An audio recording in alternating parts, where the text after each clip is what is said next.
the moment with a casualty has suspected spinal injuries and abdominal injuries, so they're going to take the roof off, and they're possibly going to use a spinal board to preserve the spine in what we call neutral alignment, keeping it nice and straight. So they're going to pop the door off first for more access. Quick scene appraisal again by their IC, as you can see, and take the roof off and use the spine board to get the casualty out of the vehicle.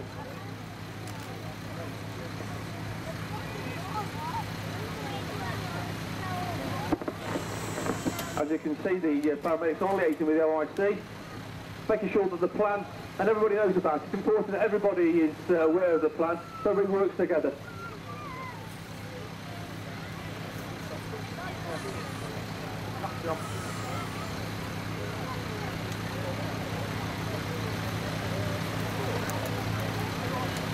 So they're quite happy at the moment with the condition of the casualty, so they've dropped the pace slightly, and they're going to do it more in a controlled manner. That will be for the benefit of you, so you can see a little bit more. Obviously, in some incidents that we attend, what we have to do sometimes is what's known as a rapid extrication of a casualty.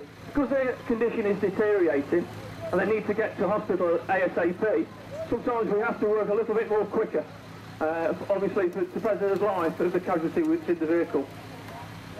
Also, with this drill that we've only got one casualty, and as many of you are aware today, numerous of you would have come in a car which is full to the rafters. So we can't sometimes be dealing with more than one casualty at the scene. And what's important in that situation is you get the number of appliance increased. So it's up to your IC as well, as part of the assessment, to make sure we've got enough appliance personnel to deal with the situation. So the thorough roadwork network around here, the A38 and A50 springs to mind, where we have high-speed vehicles travelling up and down the roads every day. And you can imagine on an RTC, on one of those roads, it can involve numerous vehicles.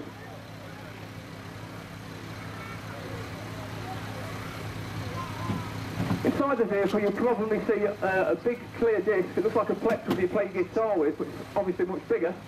That's basically to protect the casualty from any flying debris. As you can see, all the firefighters have their protective gear on. Just take a brief talk of what they're wearing. High visibility vests for obvious reasons. Obviously you can see them today, but we work in 24 hours a day, and obviously in the dark we need to be seen clearly. Helmets with visors to protect eyes, and also glasses underneath to give them maximum protection. Gloves obviously for sharp pieces of the car that's been cut, and standing by is one of the firefighters some protective covers that will go onto the A, B and C posts, which is the posts which represent the structure of the car, from the windscreen right back to the boot.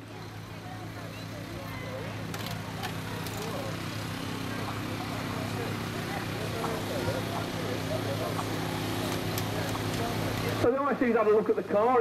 He's revealed the inner aspects of the vehicle to expose any dangers that would be apparent to the firefighters.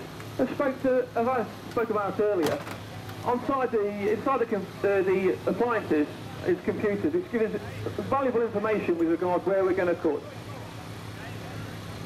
Obviously fuel lines and all manner of safety features can be hidden in there.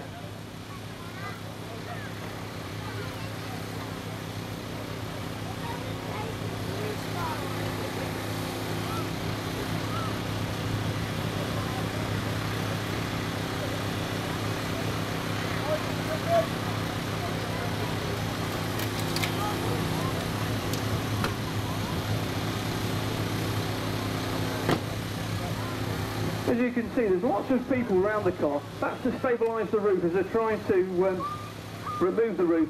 So as a cut's been taken place, the firefighter will make sure that the roof is stable.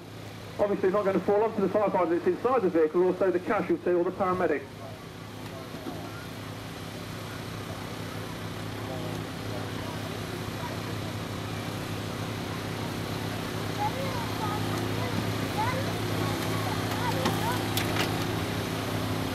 To the emergency services, there would normally be an incident like this, the police, which assists us greatly in incidents like this, in closing the road.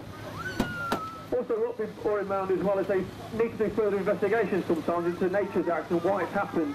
So the scene preservation is very important, and firefighters are very aware of this, and obviously try and create the least amount of damage they have to.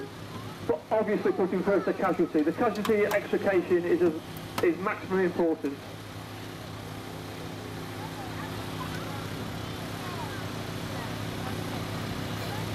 So as the crews work their way around the car, cutting all the various posts of the vehicle, the last cut they'll do is the one located where the casualty is.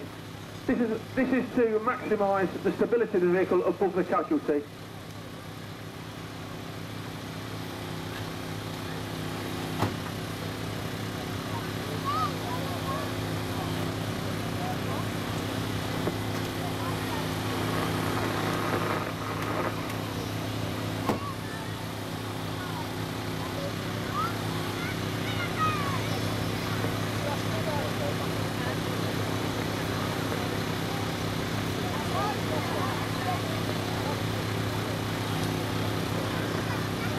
As you can see, the OIC's got a good command point there. He's having a look of the vehicle, making his way around the vehicle to ensure that all safety features have been covered before the roof is removed.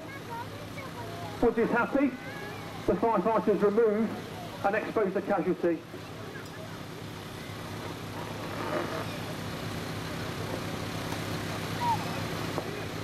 At various intervals, obviously, it's very important. It's just telling from the firefighters just to make sure the stability of the vehicle and make sure that the areas where they've cut are covered.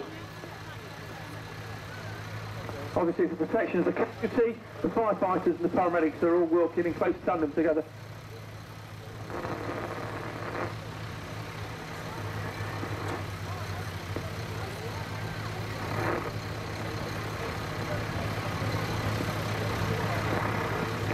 As extrication goes, this has been a relatively simple extrication, obviously due to the nature of the access. As you can see, the firefighters can walk a full 360 degrees around the vehicle. As you're probably aware from seeing things on television and in the media, it's not always the case. A car can be pushed against a wall, tree, or any other object, or even another vehicle. So access sometimes can be extremely difficult, which obviously slows the operations down quite considerably.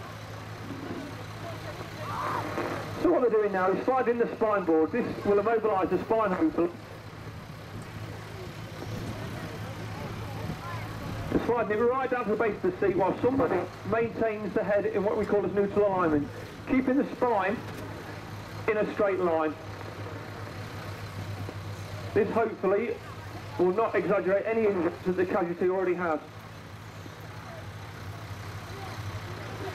What we must remember as well at this time, some of the casualties that we're dealing with at incidents, that sometimes the paramedics have to put lines